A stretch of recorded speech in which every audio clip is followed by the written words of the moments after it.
क्या बंगाल में सवर्णों ने ही तय की बीजेपी की जीत?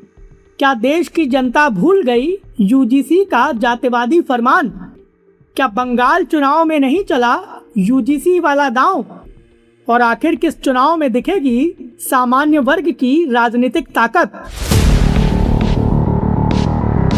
नमस्कार दोस्तों, ये एनालाइज नाउ है। मैं हूं कृष्णा वाजपेयी और आज हम बात करेंगे यूजीसी के विवाद की, क्योंकि पश्चिम बंगाल के विधानसभा चुनाव के नतीजे आ गए हैं और बंगाल चुनाव में बीजेपी की प्रचंड जीत हुई है, जिसके चलते सनातनी काफ़ी ज़्यादा खुश हैं, क्योंकि पश्चिम बंगाल की सियासत में मुख्यमंत्री ममता बनर्जी ने तुष्टीकरण की सारी पराकाष्ठाओं को पार कर दिया था। लेकिन बंगाल के चुनाव में बीजेपी की जीत हुई तो सवाल ये खड़ा हुआ कि आखिर यूजीसी विवाद का क्या हुआ? क्या बंगाल के चुनाव में यूजीसी का मुद्दा चला नहीं? बीजेपी के समर्थक ही ये बात पूछने लगे हैं कि क्या यूजीसी विवाद की वजह से सामान्य वर्ग के वो लोग जो बीजेपी से नाराज थे वो यूजीसी विवाद को भूल गए हैं? और क्या बंगाल के चुनाव में सामान्य वर्ग के लोगों ने यूजीसी के मुद्दे को नकार दिया है? और सबसे बड़ा सवाल ये है कि अगर यूजीसी विवाद के मामले में सामान्य वर्ग के लोग नाराज हैं तो बीजेपी को इसका सबक कहाँ मिलेगा? कैसे यूजीसी के मुद्दे पर बीजेपी को सबसे बड़ा झटका लगेगा? इसके बारे में आज हम आपको अपने वीडियो में विस्तार से बताएंगे। अगर आप हमारे चैनल पर पहली बार आए हैं तो प्लीज़ हमारे इस चैनल को सब्सक्राइब कर लीजिए और नए वीडियो के अपडेट सबसे पहले पाने के लिए हमारे चैनल की नोटिफिकेशन सेटिंग ऑन कर लीजिए। तो चलिए अब बात करते हैं अपने आज के वीडियो की। पश्चिम बंगाल के विधानसभा चुनाव के नतीजे आ गए हैं और बंगाल के चुनाव में बीजेपी की प्रचंड जीत हुई है और इस प्रचंड जीत ने ये बात साबित कर दी है कि जनता अगर किसी से नाराज़ होती है तो उसका सूपड़ा साफ कर देती है। और बंगाल के चुनावों में बंगाल की जनता ने ममता बनर्जी और टीएमसी का सूपड़ा साफ कर दिया है। इसी का नतीजा है कि टीएमसी केवल चुनाव नहीं हारी है बल्कि ममता बनर्जी अपनी भवानीपुर सीट भी गंवा बैठी हैं। मैंने आपको योगी आदित्यनाथ वाले वीडियो में ये बात अच्छे से बताई थी कि बंगाल के चुनाव में योगी आदित्यनाथ का आक्रामक चुनाव प्रचार करना टीएमसी के ताबूत में आखिरी कील साबित होगा, क्योंकि टीएमसी चुनाव तो हार रही है लेकिन योगी आदित्यनाथ की वजह से हालत ऐसी हो जाएगी कि टीएमसी 100 सीटों का आंकड़ा भी पार नहीं कर पाएगी। और मेरी भविष्यवाणी इस मामले में बिल्कुल सही साबित हुई। नतीजा ये कि बंगाल के चुनाव में टीएमसी 100 सीटों के अंदर ही निपट गई है। लेकिन बंगाल का चुनाव हो गया है।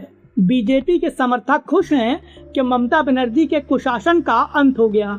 इन सब के बीच यूजीसी का विवाद एक बार फिर चर्चा में आ गया है और सवाल ये खड़े हो रहे हैं कि क्या बंगाल के चुनाव में यूजीसी का मुद्दा नहीं चला और क्या यूजीसी विवाद के मामले में सामान्य वर्ग के नाराज लोगों ने भी बीजेपी को वोट कर दिया? और क्या सामान्य वर्ग के लोगों में इतनी ताकत नहीं है कि वो यूजीसी विवाद के मामले में बीजेपी को सबक सिखा सकें? चलिए आपको इन सारे सवालों का जवाब देते हैं। तो पहले ये बता दें कि यूजीसी के जातिवादी नियम वाले फरमान को 3 महीने से ज़्यादा का वक्त हो चुका है। इसके बावजूद सामान्य वर्ग के लोगों का गुस्सा कम नहीं हो रहा है।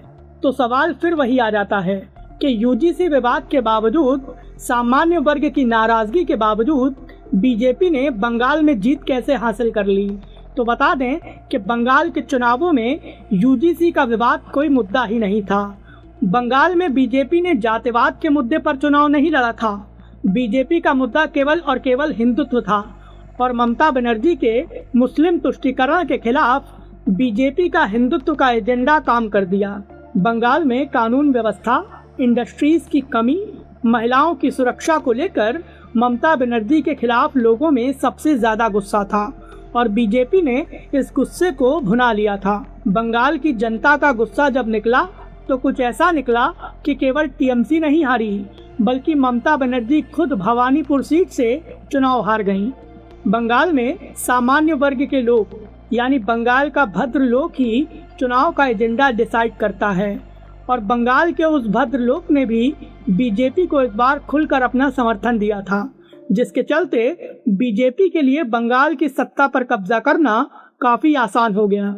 और जो लोग बंगाल के चुनाव में बीजेपी की जीत के बाद ये सोच रहे हैं कि यूजीसी के मुद्दे को उठाने वाले लोग हार गए हैं, तो उनके लिए अजीत भारती का एक तर्क बिल्कुल सही साबित होता है कि अगर बंगाल के चुनाव में यूजीसी विवाद के बावजूद बीजेपी की जीत हो गई तो यूजीसी का विवाद नहीं चला, तो सवाल ये खड़ा होता है कि केरल, पुडुचेरी और तमिलनाडु में बीजेपी क्यों नहीं जीती? क्या वहाँ पे केवल यूजीसी का विवाद चल गया और उसी वजह से बीजेपी ढक्कन हो गई? इसका सीधा जवाब ये है कि जिन 5 राज्यों में विधानसभा के चुनाव हुए थे, उन राज्यों में यूजीसी का विवाद कोई मुद्दा ही नहीं था और इसीलिए बंगाल में बीजेपी को प्रचंड जीत मिली, पुडुचेरी में एनडीए की सरकार बन रही है और असम में हिमंता बिस्वा शर्मा की वापसी हो रही है। तो सबसे बड़ा सवाल ये है कि यूजीसी विवाद का असर कहाँ दिखाई देगा?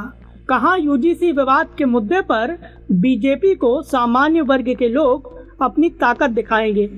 और इसका जवाब केवल उत्तर प्रदेश है, क्योंकि उत्तर प्रदेश में अगले साल विधानसभा के चुनाव होने हैं और यूजीसी विवाद के मामले में सबसे ज्यादा विरोध प्रदर्शन उत्तर प्रदेश और मध्य प्रदेश में हुआ था। सामान्य वर्ग के लोगों को बीजेपी का सबसे बड़ा वोट बैंक माना जाता है, लेकिन हकीकत ये है कि बीजेपी की जातिवादी राजनीति की वजह से सामान्य वर्ग के लोग बीजेपी और नरेंद्र मोदी सरकार के सबसे बड़े आलोचक बन गए हैं, जिसके केंद्र में यूजीसी का विवाद है।